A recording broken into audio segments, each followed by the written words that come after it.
सभी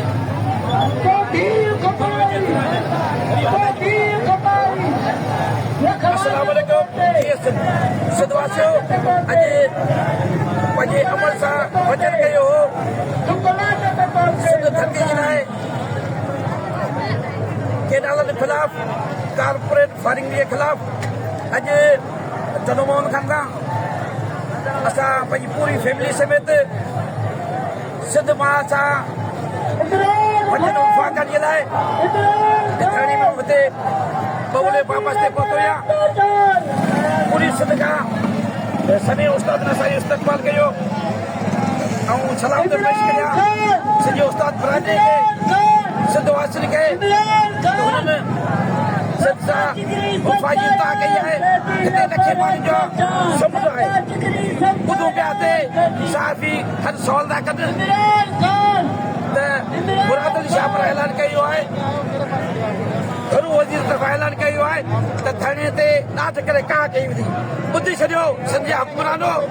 जेकॾहिं हिन थाणे सिंध जे थाणे ते हिन हीअ असांजे लाइ सिंध असांजे लाइ मुक़दस आहे सिंध असांजी मयो आहे जेकॾहिं हिन थाणे ते का कई हुई त सिंध जा उस्ताद सॼा हारारे गैरतमंद पुट माण्हू थेरियूं वञियूं पंहिंजा सिर कुर्बान करे सॼा रोड रस्ता बंदि कया वेंदा ऐं हिननि हुकुमरान खे उन करे जी जॻह न मिलंदी उन जे करे मुंहिंजी सलाह इहा अथव फौरी तौर ते जेके केनालनि ख़िलाफ़ कल्ह तव्हां ऐलान कयो आहे नोटिफिकेशन जारी करायो ऐं कारपोरेट फार्मिंग जो नोटिफिकेशन वज़ीर लाइ सिंध जे हथ में आहे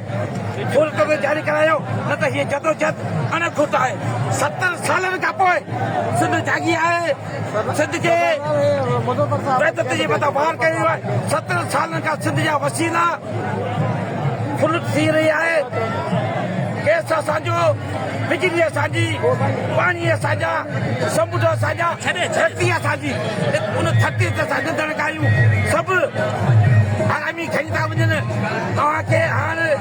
सिंध खे पंहिंजा हक़ ॾियणा पवंदा जीअं उस्ताद जीअं सिंध